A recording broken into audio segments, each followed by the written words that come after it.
Hi, I'm Paige Buckingham with Buckingham Educational Services and Training, and I'm going to share with you some information about the executive function skill response inhibition. Executive function skills are called the air traffic control system of the brain, according to one Harvard study. When we are born, we have the ability to develop executive function skills based on our experiences. When we are young and observe strong executive function skills in action, we have a model to learn from. When someone has a behavioral challenge, this may be related to an executive function deficit.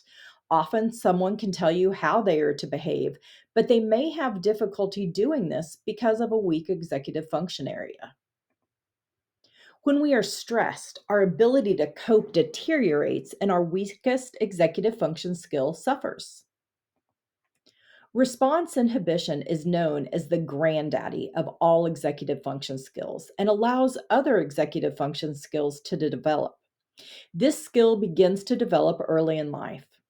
Weak response inhibition can lead to other areas being weak also. When your emotions are high, response inhibition becomes more difficult. We use response inhibition as a filter to resist temptations, habits, and distractions. It allows us to stop and think before we act. During adolescence, you may see some disruption in this area, and teens may make rash decisions without a strong reason.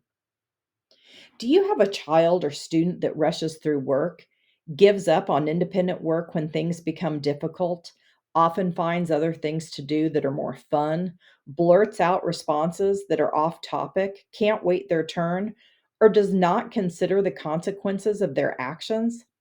Then this person may have a weakness in response inhibition. To help improve response inhibition, you need to implement delayed gratification time using planned waiting periods or have the child earn things they want. Consequences are an important part of learning response inhibition. We all deal with consequences, not only negative, but also positive. If you're trying to diet and eat something you shouldn't eat, you're not going to lose weight.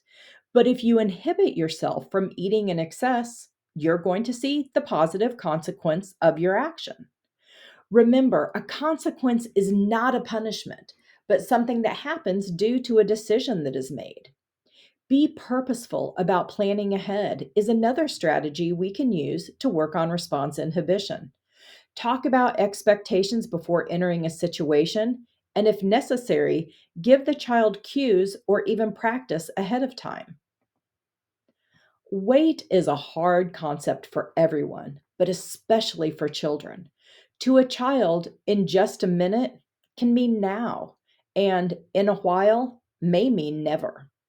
When you implement a specific waiting time, this is beneficial. Tell a person how long they will need to wait, and if necessary, set a timer. Timers are a great tool to help in developing response inhibition. They give a visual representation to the amount of time that will need to pass before something happens. You can purchase a tool like a time timer or use a timer that you have now. A sand timer can be used for short periods of time. YouTube has some great timers that you can pull up with a variety of themes. Whatever it is, make sure it is initially visual as you start to work on this skill. Schedules and calendars help to give a written plan for what to expect. If I know I'm going swimming today, but I'm told it's in the afternoon, that may be hard for me to wait if I don't know what is happening before that. A schedule will allow you to cross things off that have happened and see how long you still have to go. It can also help in setting expectations. Another tool for teaching response inhibition is a token board, or using something to show the expectation to earn what the child is waiting for. Maybe your child is saving for a new video game or something special. While they're not fundraising like this graphic shows, they could use something similar to mark off how much they have saved or what they have to accomplish to get there. While we don't like to wait, learning how to inhibit our responses will give a foundation for executive function skills to continue to grow. Thank you for joining me to learn more about response inhibition. If you would like more information on executive function skills, visit the Buckingham Educational Services and Training website at pbuckingham.com or contact me directly via email at pbuckingham.kansas@gmail.com. Follow me on LinkedIn or subscribe to the YouTube channel Best Skills for Life.